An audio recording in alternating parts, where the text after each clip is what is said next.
Hello and welcome to Intuitive Clarifications with Natasha. I am here to support you, and I want to make sure you know that your truth is your truth, mine is mine, and I'm just a perspective to help you grow into who you maybe hopefully can get there. Because I want you to know that, we're all in the midst of big changes, and, it's like one of those things, but I just thought I would just bring in this conversation about grief and our soul and how we are connected with our consciousness, the bigger consciousness. And you can name that anything you want to name it. You can name it God, you can name it bigger power, you can name it, Allah, you can, and I'm sorry if I'm mispronouncing anything, and it can even be, if you just believe mainly in Jesus, it could be whatever you want to believe in. So I don't want to push on anybody's beliefs, but this is one thing that I understand. So as we talk about the grief process, I want a little bit, because it's going to bring into a lot of things, because people always wonder where your soul goes. What is our soul story? How do we go into, because we're just learning about all these different dimensions and everything like that, which I've always known about. I've known about many different dimensions. I've been doing that since I was little, negotiating a lot of the different modalities of different dimensions and the realities around us. I mean, it's like I used to astral project when I was little, right? So I remember floating into my mom and dad's bedroom and then going, "Oh no, I can't watch them sleep," and then I would zap back to my body. I have that vague memory. It's like, so, it's like I've always been one that I've walked around in many other realities, and people go, "Huh, Natasha, how do you stay in this one?" And I go, "Well, I just do as much as I can," even though my husband sometimes complains that I don't really hear the first two or four letters or words that he says when he starts talking to me. But then he doesn't also check in with me sometimes about, "Hey, Natasha, what do you think?" La da da da da, or something like that to pull me in, because half the time it's half the sentence. So it's one of those things, you never know where my brain is, where my knowings are, and all that kind of stuff. So, but I just want to kind of give these perspectives. So, if you, right now, let's start with the grief process, because that's the beginning of a lot of this negotiation, right? And, grief is something that can really hit you in many different layers. And, it's like some people wonder why they grieve a cat more than they grieve an uncle. Why do they grieve, quitting a job than they did their mother? It depends on relationships. It really depends on your, deepness into it. Some people even grieve, like, when, uh, Michael Jackson passed away, right? A lot of people grieve them more than they grieved maybe their grandfather, because of what that person, the songs did for them as they were growing up or when they were alive. It's like one of those things that, as we go forward, that you never know what those relationships really do for us. I know that for me, there's been a couple times, like Betty White, when she passed away. It hit me a little bit because of the way that, I used to watch her on the Golden Girls, and I just always appreciated her sincerity. I watched her for many, many years. She had such sincerity, and her wit and her humor and her understanding of life and her willing to push the envelope, even though she stayed innocent and I'm just a little girl, type of thing. So, it's one of those things that you never know who's going to really tap you. And, grief is something that I understand that is layers. Like when my dad passed away, I really, because I had great grandparents passing away before that. I've walked through that, and grandmothers and stuff like that. But well, not actually grandmothers, because that was later after my parents passed away, actually, that my grandparents passed away. Hi, Veronica, and hi everybody who's watching. And so with that grief process, sometimes, when my dad passed away, and then 3 years later my mom passed away, and then about 2.5, 3 more years after that, my mom's brother passed away, and then 2 or 3 more years after that, that's when my grandmother passed away, and then my grandfather passed away, and then my grandmother on the other side, my dad's side, she passed away in there too. And it was like one of those things that was like boom, boom, boom, boom, boom. And I had animals in there passing away. I had stories passing away. It's like, I had a lot of endings during that time. We all have these moments where, grief can really hit us in the moment. And, we're all in the midst of this. And I want you to know that when you are in grief, you can have any emotion at any point in time. It can be parallels of deep depression and to complete joyfulness. So, and then I had, I went to my uncle's celebration of life, and oh my gosh, he was one of those men that really set um, wonderful standards for love. He said, "Wonderful standards for love." Isn't that interesting? A man standing up for divine love, and he did. He really walked like all his grandkids said. I could go and talk to him about anything, and he would just be guidance. He would just be guidance, and I hope I could be the same way because I did understand his divine love that he felt. I mean, his what came from believing in Jesus as his savior, and that's the thing is you have to find your peace wherever you find it. And that's one thing that I want to honor is that whatever you find your peace, find it and look for that because, like me missing my cat, and you know, my neighbor was talking to me and she was like, they were both, going, how are you negotiating this? I go, my sanity. I have to have some sanity around this. And so I know that when you have a cat, it's like there's 80 or 90% of you that knows that you may spend the rest of their life with you. But then there's that 10% that you probably won't because of the distribution system of your cat, right? So you have to understand that. And Veronica says, I never experienced grieving until my sister passed. I mean, my grandparents have, of course, but they didn't live close, so it wasn't as easy. It was easier. My sister's passing still hurts. Been 8 years, and I can tell you, yes, it has been. And my parents have been gone for over 30 years. My dad and my mom have been gone for over 30 years, and like talking to my cousins who were in that process.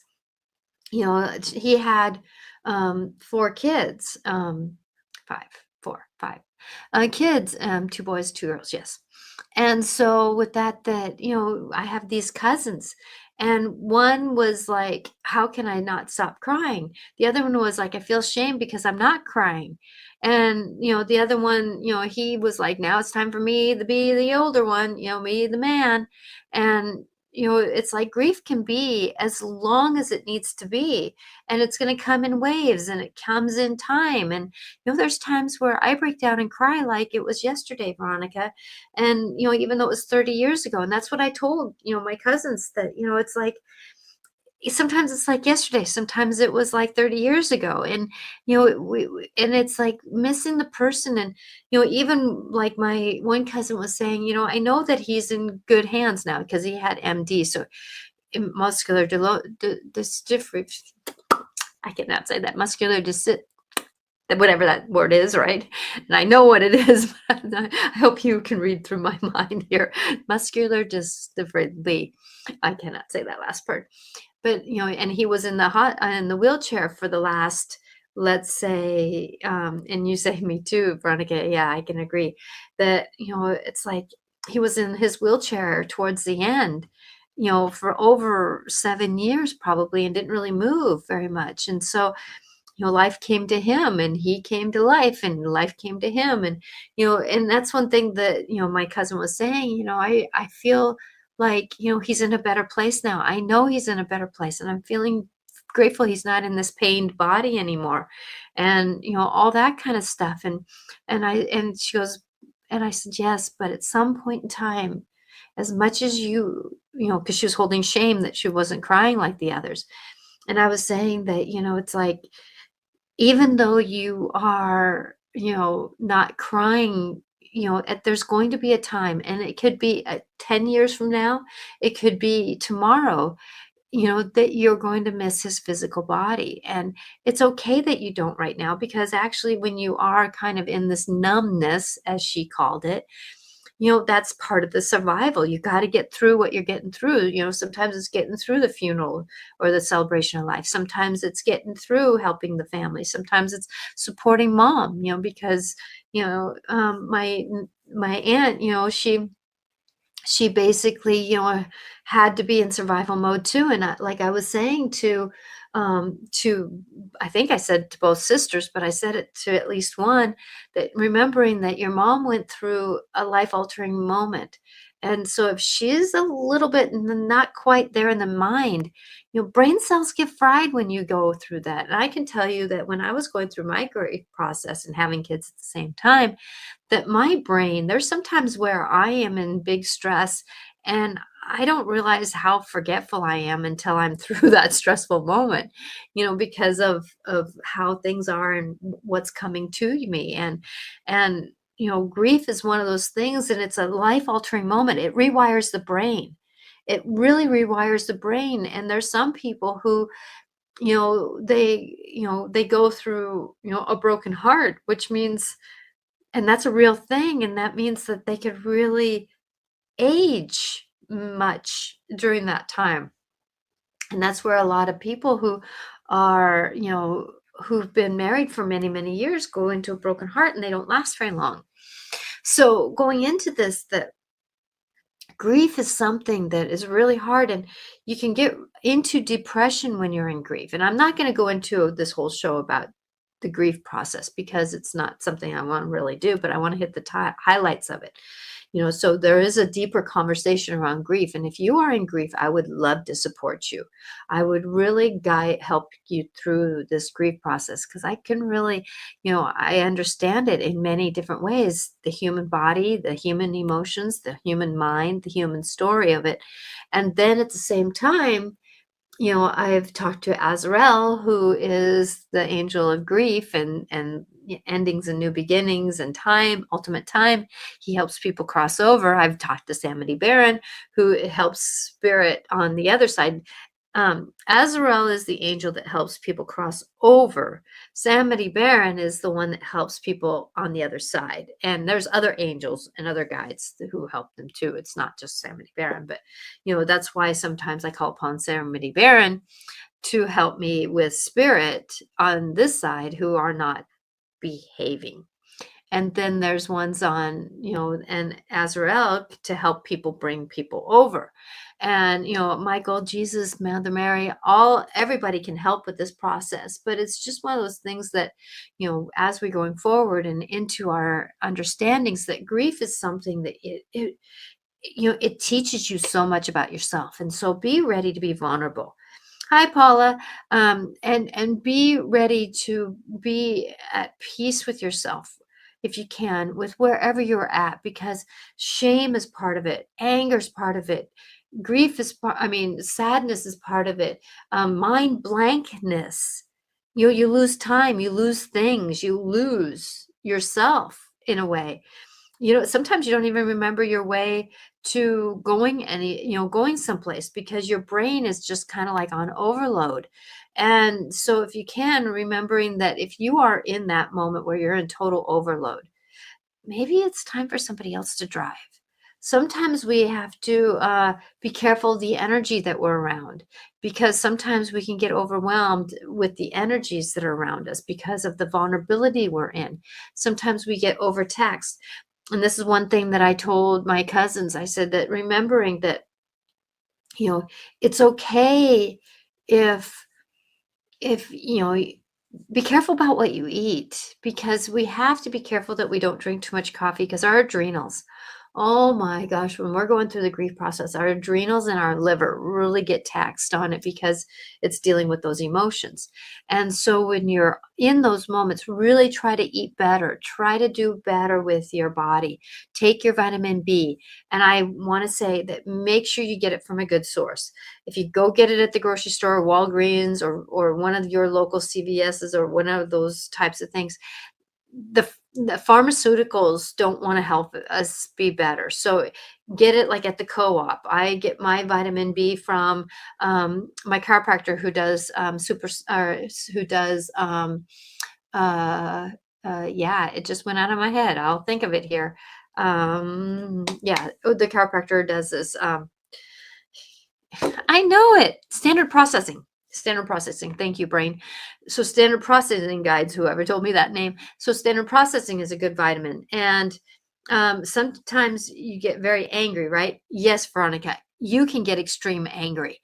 You can get the extremes, extreme depressions, extreme anger, extreme happiness, extreme disappointment, extreme, what the frickin' frack? It's like whatever it is, but you can get very, and a lot of times when you don't understand why somebody left, let's say if they ended up taking their own time, doing it in their own time, I don't want to say the words here because I don't want to get banned, but that they decided to take their own moments, right? And then you get and that causes a lot of anger and frustration because you can't understand why somebody did it. Or, if there's an accident, like if there's a drunk driver, and then somebody dies because of that cause and effect, that there is that anger because why could somebody take that life? And so you can be in extreme anger. Thank you for comments because sometimes that triggers conversations that somebody needs to hear here. That, give yourself grace. And this is the one thing that I try to do with all my emotions, no matter where I'm at and what I'm doing. This is in grief, this is in just moments, this is in life, is I try to give every emotion time. They get a time. They don't necessarily get a time limit, but there is a time limit in excessiveness.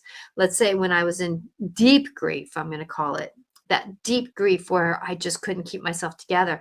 I would sit and cry all night, sit in a dark house. Husband went to bed, kids went to bed, sit in a dark house, watch a Hallmark movie or something that made me cry and just cry. But then I would tell myself, okay, as I was going to bed, you had your time, you had that moment, now it's going to be time for me to do my life. And so in the morning, I would make sure if I was feeling very overwhelmed by grief again, I would tell my grief, and I would talk to him like a friend here, and I know that sounds weird, but the more you talk to yourself, sometimes the better, healthier you are, actually, in some ways. That, when you're talking about grief and you're doing that, many times if you say, okay, grief, I understand you're wanting to talk again this morning. Thank you for being here. You're showing me who I am. You're showing me a vulnerability. You're showing me what I'm needing to be. You're showing me what I am and who I'm meant to be. Because vulnerability, oh my gosh, when you get to the walkable part of grief, which is usually about 2 to 3 years later, that it's a moment. And I know that Regan and I have talked about grief, and I know that I've talked about grief on this show. And like, I love Regan's definition of grief is unvoiced love, or ability, like when somebody passes in the physical, you can't express your love, so it's unexpressed love for somebody. And also too, it's a moment. And so when you're talking about grief, I tell my grief, hey, you had last night, I have to do life today, so I will give you another time. When sometimes when I'm driving down the road, and all of a sudden it gets overwhelming, so I'll pull over if I can. Sometimes I have to tell grief, can we get through this light before I pull over? So talk to your emotions if you can, because any emotion values being heard and witnessed. Because I can tell you, if you allow your anger, like Veronica says, you get angry, right? Yes, if you allow your anger out in a safe way, in a knowing way, like let's say you scream into your pillow, you scream, hug a teddy bear, or you can even rip a teddy bear apart. As far as I'm concerned, I'm not a part of that. It's like whatever you need to do to express that anger, let it out safely, because we got to be careful how we put this on other people, because we are responsible for what we bring to a room. The thing is, so when we're in deep grief, and especially the anger of grief, make sure you gotta let it out, and let it out safely. And then tell your anger, okay, here we go. Got to get back into life. You got it, your expression. I'll express you in a little bit, but we got to get going in life. So let these moments out when you can safely, and then move on. Because if you don't let your emotions out, if you don't express your emotions, especially during grief, guess what? It's almost like a pressure cooker. And you know what a pressure cooker does when it doesn't allow the steam out? It blows up. And we never know when that emotion is going to blow up or how it blows up. And when we are in grief, a lot of times we're in reaction instead of interaction. And so with that, we're not always in a kindness way. We're not always in a moment of understanding, and we're not always in a moment of love. So find that, take your time. And like I was saying to my cousins, it's okay if you take a few minutes in the shower. It's okay if you take a few minutes more in when you're ready to get out of the car or before you open the door. Take those few minutes if you need to with yourself, because you never know what's going to happen with the realities around you. You never know when you need to take those moments. And grief is one of those things that, I was listening to somebody who was in grief. She lost her husband, and she went right back to work, and people were wondering why she went back to work. So as she's sitting in a meeting, she basically was very blank. She wasn't very there. She wasn't very like interactive. She didn't necessarily get the information that they needed and done. And but yet, you know what the coworkers did? They gave her extreme amount of grace because of the fact that she needed to not be sitting in the house. She knew she needed to get back to life. And that's the thing is that people don't always understand that when we're in the middle of grief, and when we're in the middle of our story, and when we're in the middle of doing, and we're in the middle of a lot of these things, that grief is not uh, a quick thing to walk through. People think that, oh, your dog just died and you're wanting to take 2 days off from work. Well, yeah, I am, because that's where my emotional base was. So, if you can and when you can, remembering that life is about our emotions, life is about doing. And that's one reason why, and I'm going to segue into this because I want to not spend much more time on grief, because grief is something that, we have to go through it. It's a vulnerable piece. It's a new normal for us. We're never the same after we go through grief, never the same. And so we may have pieces like for me, I'm always Natasha. I've been Natasha since I was born. But the grief that I did and I went through actually got me. I used to be so shy and quiet that my grief actually woke me up and helped me be this person to help others. So, it was that new normal for me. It was the new being that I wanted to trust. That was the new being I wanted to be. And that's one thing that my soul understood was is that I needed to go through this process of understanding and being. So when we cross over, when we are in the moment of crossing the timeline from our physical body to our spiritual body, that it is a moment where we can leave earlier than our body is ready to go, or we can leave with our body. Now, sometimes when people are in Alzheimer's, especially Alzheimer's, or a deep, deep, deep depression where somebody's really not there, that the soul really starts moving forward. It really starts going out. It really starts not being around very much. And that's one thing that my mother of heart, after my mom passed away, and actually my mom and actually my dad, is that they started sleeping a lot. And when you sleep a lot, that's your soul's opportunity to walk and come back to consciousness, come back to the soul self. And so hello there. How do you deal with grief finally if it hasn't been justice for a loved one who was murdered? Oh my. Oh my. I'm going to hold space with that for a minute, please. Whew. Thank you for reaching out, because that's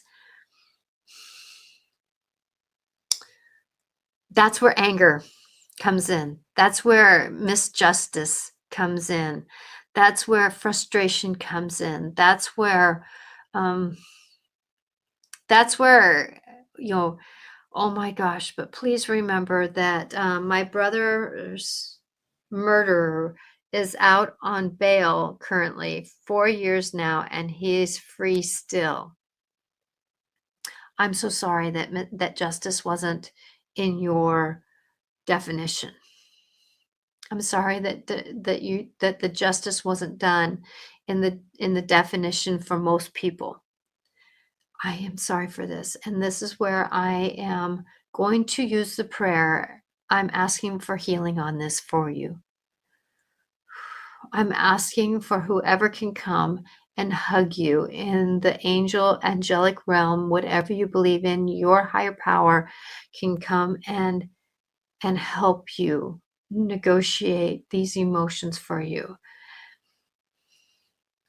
And this is where I'm asking for healing on this for you. I'm asking for divine healing on this because there are unforgivable moments. There are so many unforgivable moments. And when you are walking through and negotiating and dealing with an unforgivable moment, there is something that is greater out there that is happening, that our mental mind, our emotions, our story can actually deal with. We don't get the comprehension on this. And there was a show a couple of times ago. I do a show every Wednesday, and there's a show towards the end where I channeled Mother Mary, and she gave the definition what I'm asking for divine healing on this. So as she put the I that I am I'm asking for divine. Divine is whatever you believe in. Divine is whatever you can negotiate with. Divine is whatever it is. It's consciousness. It's complete love. I am asking for divine healing.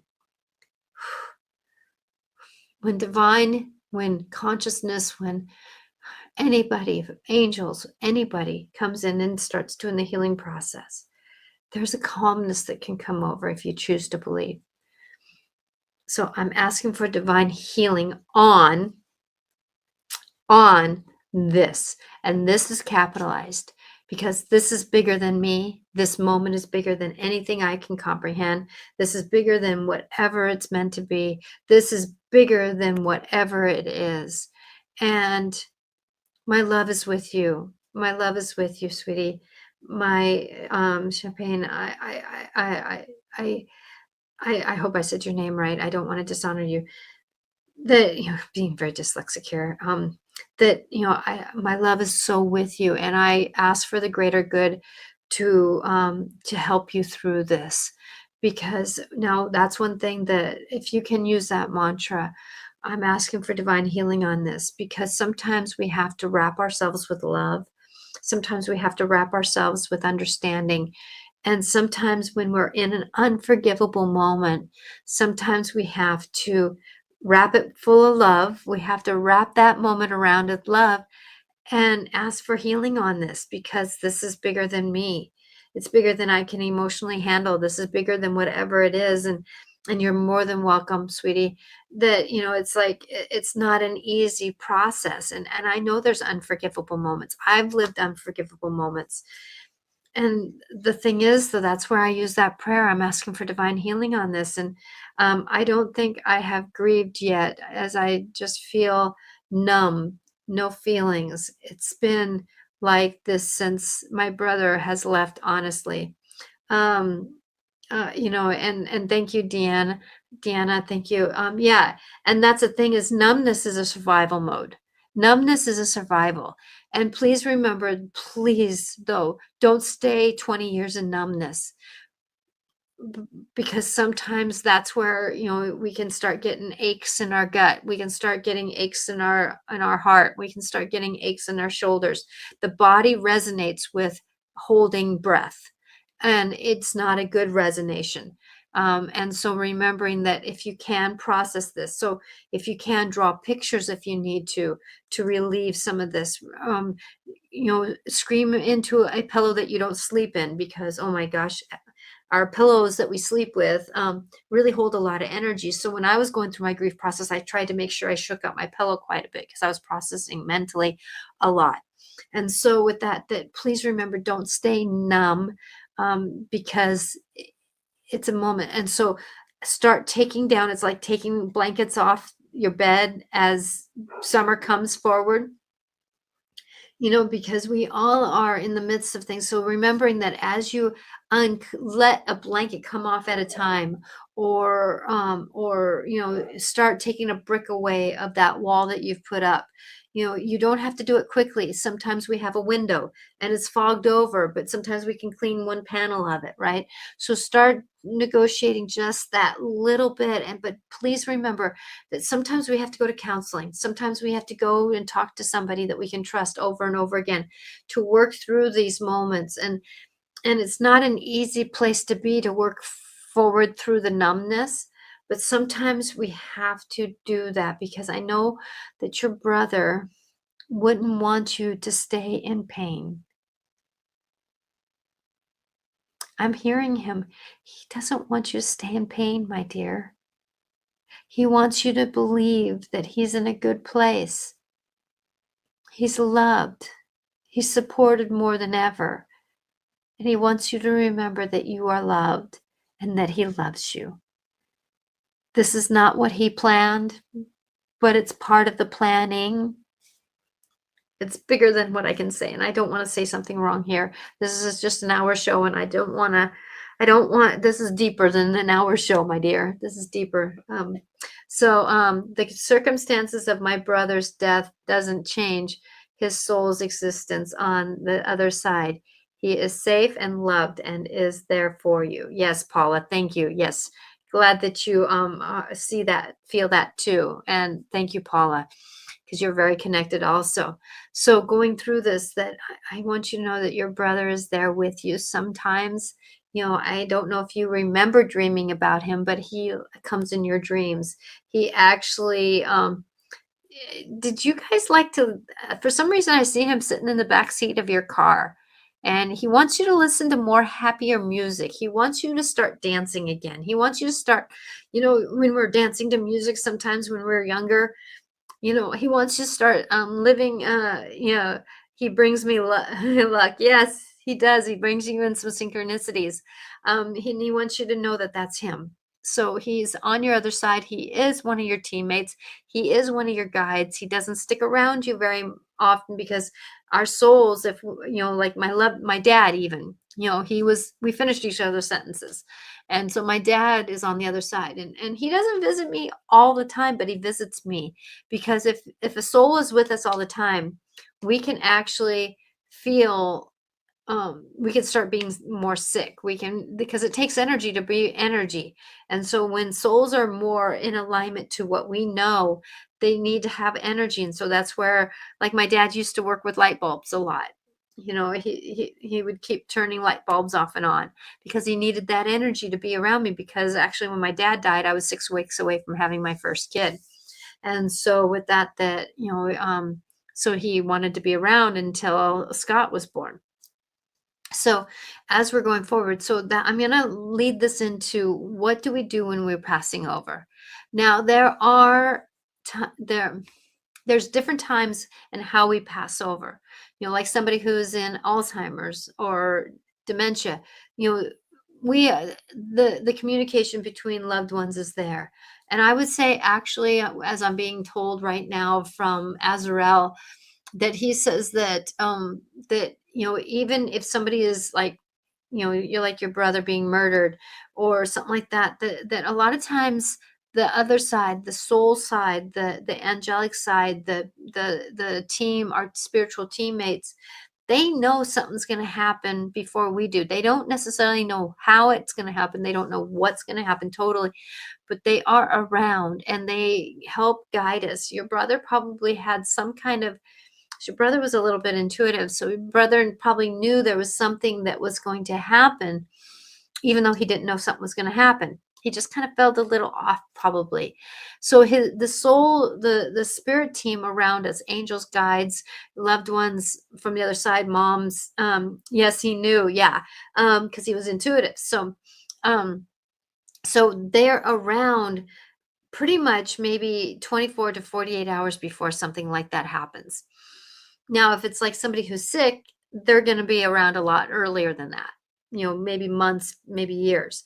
And so it depends on what he always told us. Yes, I know, like my dad, he knew that he wasn't going to be a long time on this earth. My dad passed away when he was 56. He knew he wasn't going to be a long time on this earth, and he talked to me about it.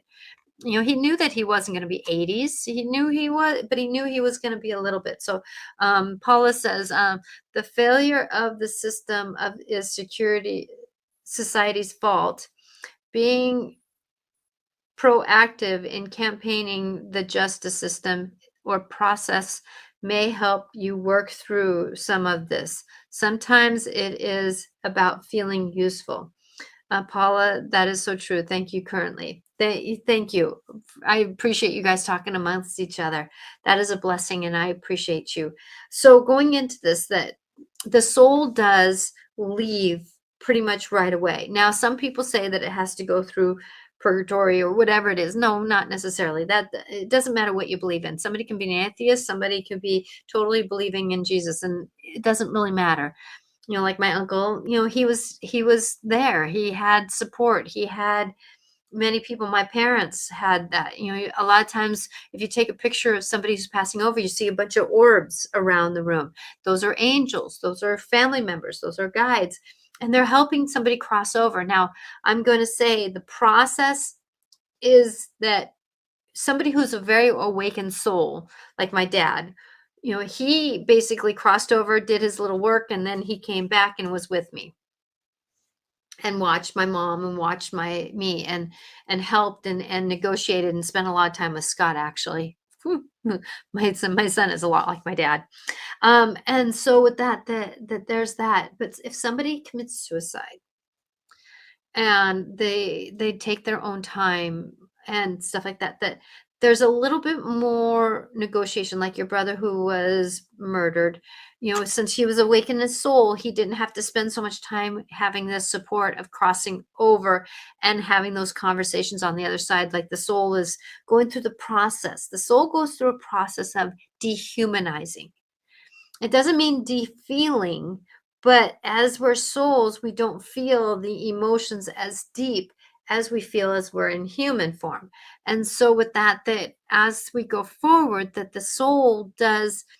And thank you very much for everybody's comments. I'm so loving this, and I hope that I'm helping people, that as we're going forward, that the souls do some support. They get support, like, so if somebody leaves early, that they actually have a more deeper life review for our language. That's what I get a sense of. That, and they're not, sometimes when people cross over right away and they've actually taken their own time, that I may get an interpreter, an angel that runs back and forth between us, because sometimes the soul is doing that. Now, if it's like 3 months or 6 months, there might be a little bit different story with that. It depends on how pained they were in this lifetime. It really depends on how much pain they were in their mind, body, self. And so that that's part of, and different souls do different things. Like for me, being the medium that I am, the intuitive that I am, that I talked to my dad right away, where my mom, it took over a year for me to talk to my mom. And so and my uncle, I talk to him once in a while. It depends on how close we are sometimes, and it depends on our soul rings. Like I always say that the rings of a tree are like our soul families. And so the closer into the rings, that's where, somebody's closer with you. So like my dad and I were pretty darn close. My mom was a little further out. My grandparents were a little further out. Coworkers are even further out. It's like all those different things that we negotiate. So, and doing that currently. Thank you. Yeah, sometimes we need to have a voice. So as we go forward and into our negotiations, that You know, life is about negotiating our story, and how do we talk about it, because our soul, while it's in a physical form, now it could be in a physical form, um going through, like being a star being. It could be in a physical form being a dragon. It could be in physical form being some kind of other animal. It can be in physical form being a dad or a cat. Most of the time it's our dog or a cat. Sometimes it's, it depends on what our soul is. Now, it depends on what experiences it's going to get, right? So, like for me, I've been a star being like everybody else, and so I have memories of that. I've been also physical, so I have memories of that in the physical form. And I want to stay alive, and I love this body that I'm in. I know it's going to age a little bit. This is the only thing. Our body is the only thing linear in time. That is the only thing that is linear in time. But I understand that my body is almost going back in time. So, because I'm negotiating it, talking with it, and, I'm not going back, aging backwards. But yet at the same time, though, I'm trying to negotiate some of this negotiations of the age process. But one thing that I want you to know, that when we do pass, we always, always, always go back to consciousness, divine, love, whatever, God, source, whatever that language is for you. We always go back to that. Now, somebody who was somebody like a Hitler, or somebody who, like the gentleman who murdered your brother, when we're going through those kinds of life experiences, sometimes when we go back to source, we're kind of pulled off, like somebody who's passed away, pulled off, and having a communication with, because, like Hitler, he chose to do that in that lifetime, right? And yes, he could have been, there's been darkness in a lot of people, and there is these attachments that come to us sometimes when we're in the negative source, you know that, like the person who, murders your brother. He was not alone in that story. He had an attachment that was not a good thing. And so going into this, that, we're all into this story of how can we be. And so the souls, when like Hitler passed away, that he actually, was taken off and negotiated with, and the souls and the guides and the angels were there to support him in that journey. And so that's my understanding that it is so. But everyday people like you and me, we end up going off, and family members are meeting with us, helping us to cross over. And then once we cross over, we can be anywhere we want to be. And that's the thing, is the only thing that's limiting is our physical body right now. So, coming into this, that many of us have jobs. I'm going to use quotation marks because they're not jobs when you're on the other side, but it's intentions, it's values, it's understandings. And so now, one thing about consciousness, and I did a little quick little 2-minute video on a deep conversation, and here it's already 444. So I've been seeing 444 a lot. I've got to look that up again. That, going into this, that when we are in consciousness, when we are in soul form, we are never fragmented. But we may be in many different realities and dimensions and stories. Just like if we're ending our life in this physical body, in this form, and moving on, then we go back to source. But in another dimension, another reality, we might be our soul might be learning an example there, and we might be doing what we're doing, and it's not done yet. And so it's not necessarily that it's fragmented, but it's just part of the collective. We are part of the collective. Yes, we are individuals. Now, remembering your truth is your truth. This is an understanding that I have, that, that as we have these collectivenesses, that our soul is one, yet it goes off into learning different understandings and examples. So we're not fragmented necessarily, but we are in the sense of in different places at different time, but we are all one in connection. Our mental mind doesn't really remember them and know about that. Our mental emotions don't really resonate with that. So with that we have to understand that we are all one. We are consciousness. We are who we are. We have the physical body that's uh, learning a lot of this scenario. And so, what we are all learning is something that's not always easy. Now, I had this conversation with my husband this morning, and I was kind of laughing. And, he was talking about how struggle is good for us. And I said, actually, I'm choosing to understand experiences. I'm choosing to have knowings. I'm choosing to have understandings. And I'm choosing to have experiences so I can learn. He goes, well, isn't that struggle? And I said, no, we don't have to have struggle because it's a perception. So it's kind of like, would we choose to have just a bruise, or are we going to choose to have a broken something? I'm choosing not to struggle. I don't want to struggle. I'm choosing to have the bruise, get the example, the experience of what that was supposed to teach me. Like I bruised myself on my trip when I was at the powwow, and I was learning to go slower and be aware of my body. Right? I didn't need a broken arm to learn that. I don't need to struggle. So remembering that struggle is a perception. Struggle is something that we decide that we're going to do. We don't have to struggle anymore. We do not have to struggle. And so going through this, that as we are negotiating our life, remembering that the way we walk this life is a choice. We can either struggle or we can have more grace and ease. Now, life is not always easy. I'm going to tell you, life is not always easy. But I'm choosing in my perception not to struggle, kind of like my cat this morning. I was like talking about my cat, how, it's like I understand with 90% of a cat, I was hoping to keep until, till, 12, 14, maybe 20 if I could, right? But I know that there's always a 10% that the cat's not going to stick around.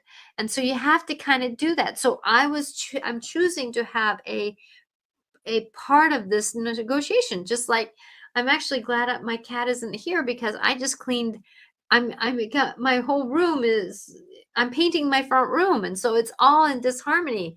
And I've got things everywhere. And so if he was in the house, he'd be climbing places I don't want him to. So there's always a purpose here.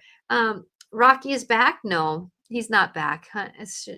Paula, thank you, but no, he's not. And you know. I so miss him. But right now, with my house in total disharmony, it's actually kind of easier that he's not. And you probably felt that too when you were moving across country having two cats, right? So I'm praying that he's in a good home. I get a feeling he's in a good home. And cat distribution system, I miss him. I want him back. I do want him back. One more week and I will be done painting. It's a thing. Okay, so I only have 10 minutes. Okay, so Mikkel wanted to come in, I think. Yeah, so I'm going to channel here, and then if you want oracle cards, we're going to have to do oracle cards, but I may have to do that quickly, and I might just pull one oracle card at the end. So as I channel, I want people to know that I channel fully, but I'm still a little bit here. Your belief system is your belief system. If you don't believe in channeling, just remember whatever is being said hopefully is helpful for you. Mikkel is a star being. If you know of Bashar is part of the system that Mikkel is part of. And like Bashar has said, that there's going to be other beings that come down on this planet to help us integrate what's going to be happening in our future. And this is part of the dance of life. And so Mikhail would like to come in. He came to me when I got this skull, and he holds the space for understanding of the bigger picture, because he is part of the Council of Councils of the star nations. And yes, there's a lot of them. Okay, so give me a minute here. Now, like I said, I might be going over 5 o'clock, and I apologize, but the message is going to be the message. He's coming down. I feel him coming down.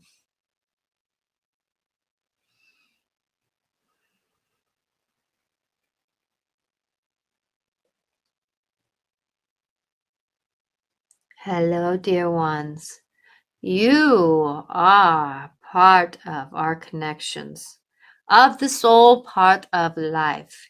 You are part of going into this new understanding of who you are and what is happening.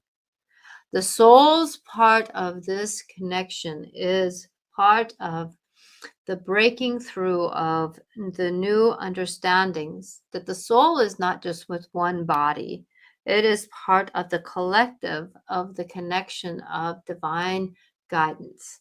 Yes, there is somebody that is called God, there is somebody called consciousness. There is something called divine. So there is something that is called that connection of the greater. And as we know, it is called of divineness, of light.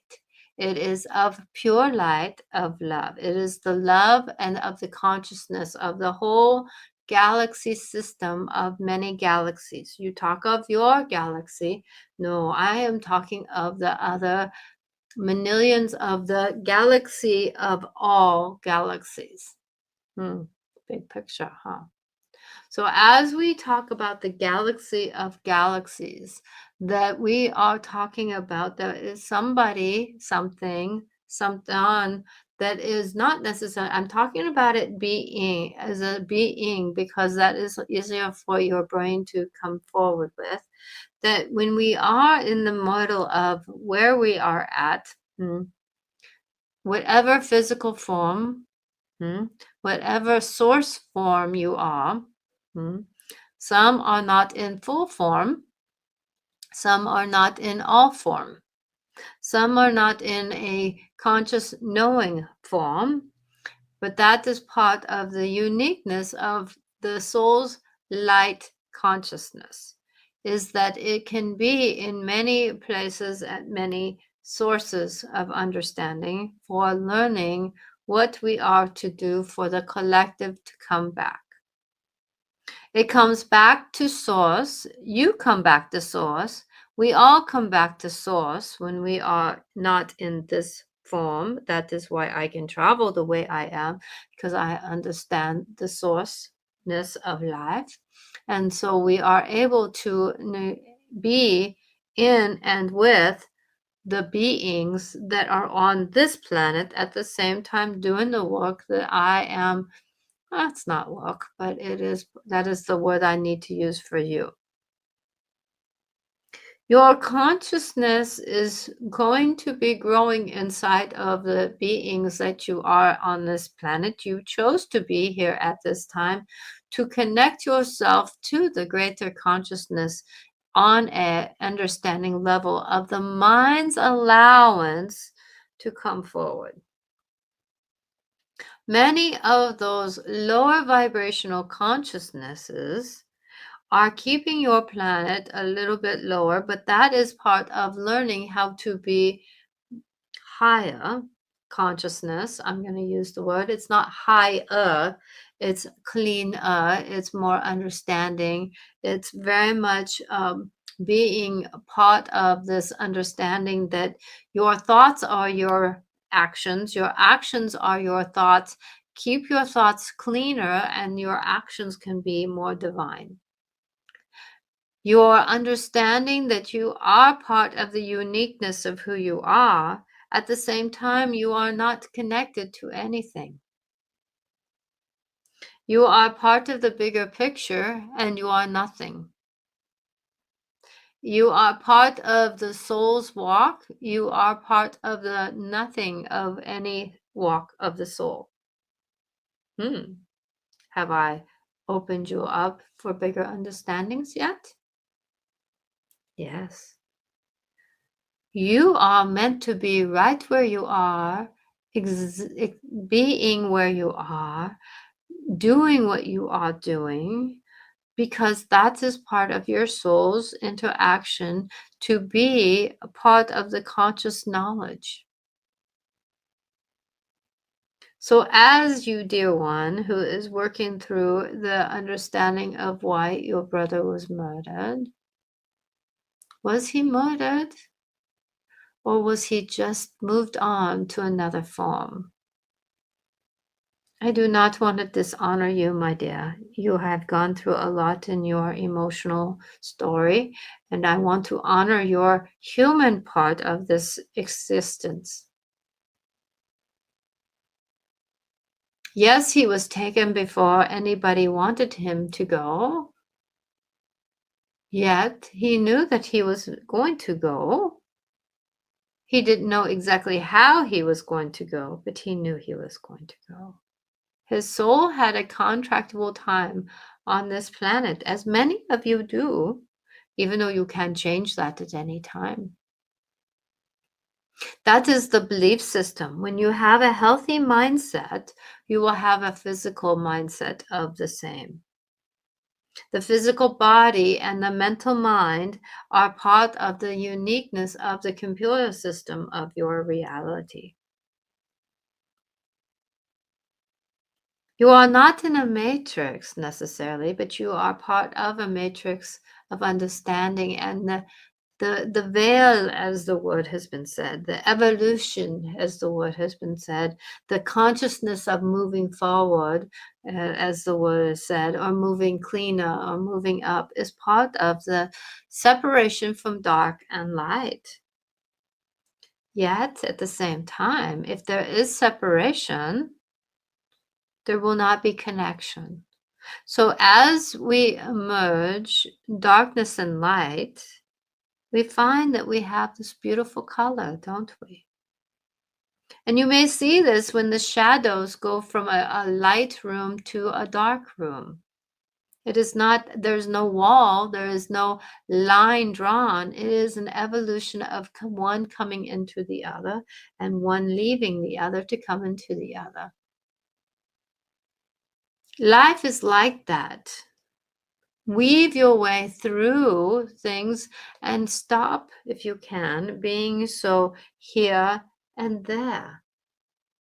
It is called the feeling of knowing that you are everywhere and nowhere at the same time. What you concept is what you may be receiving. Now, the universe plays, as the word goes, a little bit of game in that to show you. Do you need, I love the word, this conversation this dear one had this morning with her husband saying about struggle. Do you choose to struggle or do you choose to just witness? That is a word she did not use just now. It was the witnessing. And I love how she uses that because there is this part of struggle that when we choose that we have to have struggle in our life to learn, then think about the struggles that come to you harder. Do you need those hardnesses? You can be on the side of the road waiting.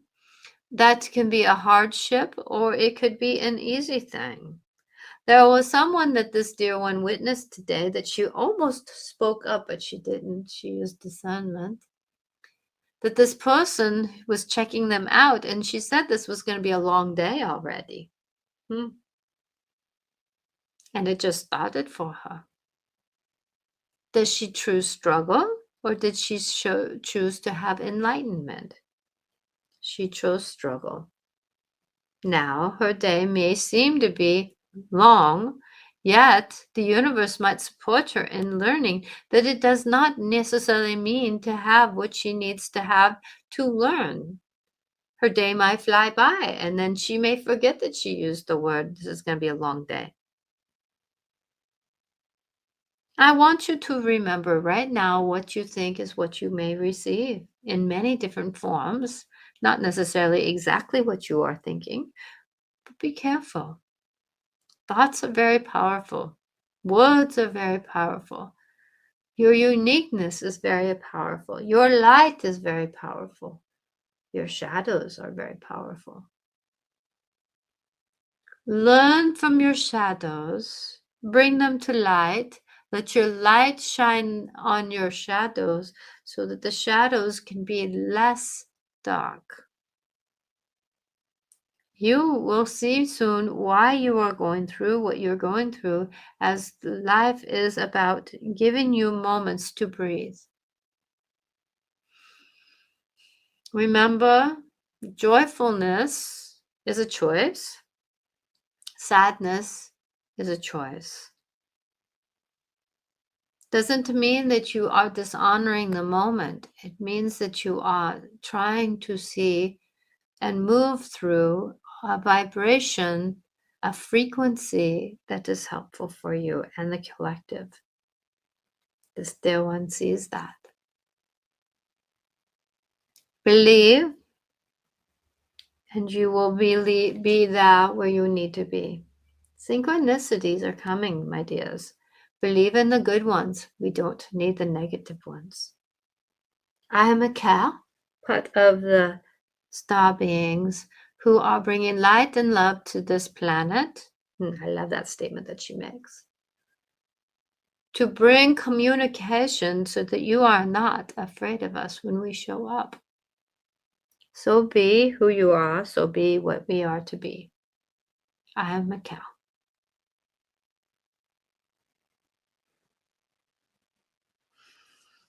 Hmm. Whew. Ah. Mm. Thank you for sticking around, and I hope he had something to say. I remember some of it, but not very much of it. Thank you. Hopefully I am wearing my cloak well. Yes, you are. Thank you, Deanna. Thank you. Okay, so I am going to pull one oracle card. My husband is home today, so I want to enjoy him being home. So I'm going to pull one card. You're more than welcome, Veronica. Okay. I'm not going to be able to do personal cards. I'm sorry. I'll pull one card for the collective, or it might be more than one card. And so I'm hoping that this will help. Pull one card. You know what wants to come? Not these. It is gentle creatures want to come. Gentle creatures want to come. So I will pull one card for everyone. Maybe two. Is there another one that wants to come?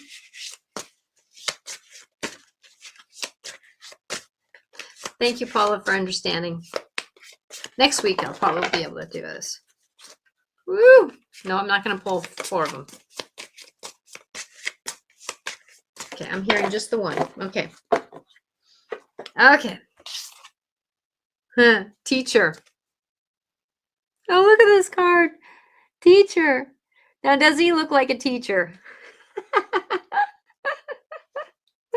Oh, teacher.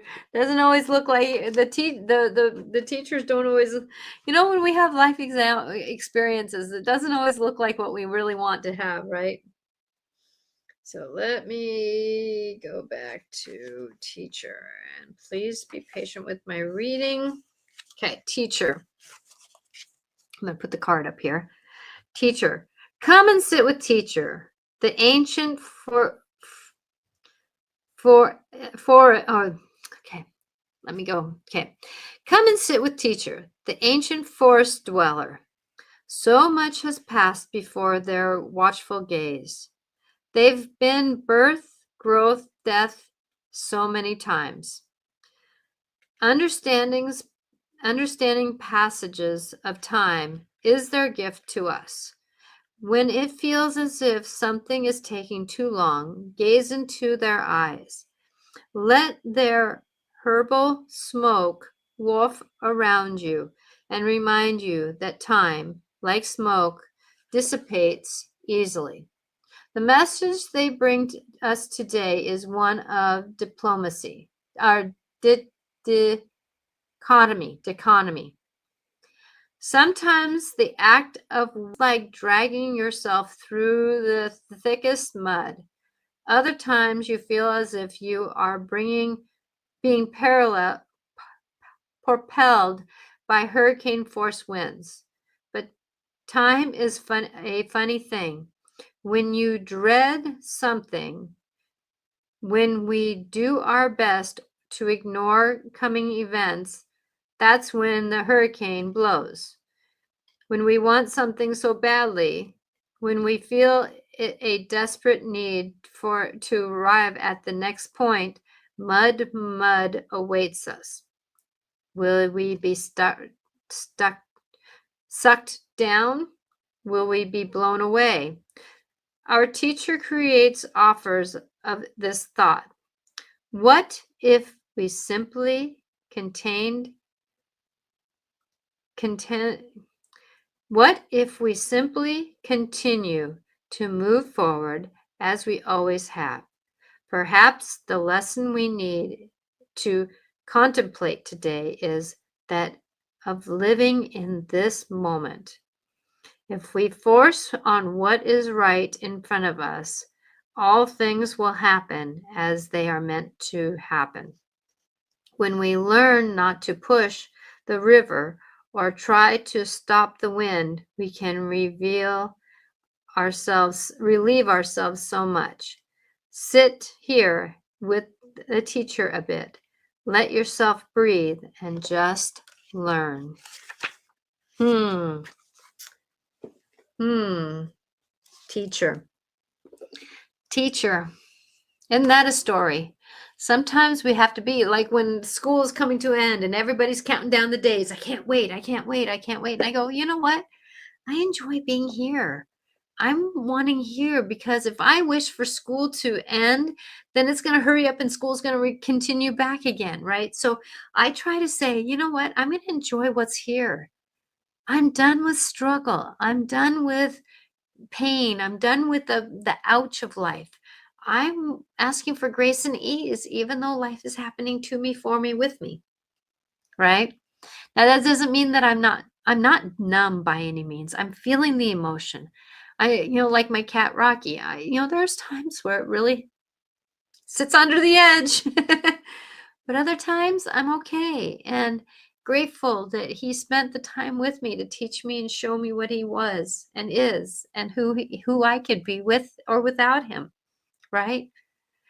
Struggle, life, our soul's walk, our energies being.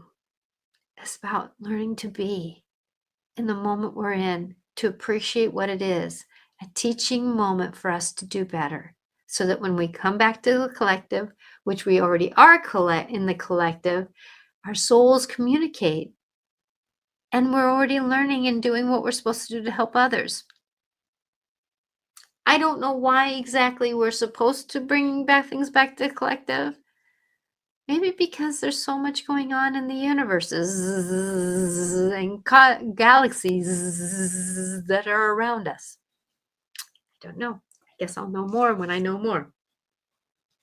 May love be with you. Now remember, if you would like some support, I am here. I have time for sessions.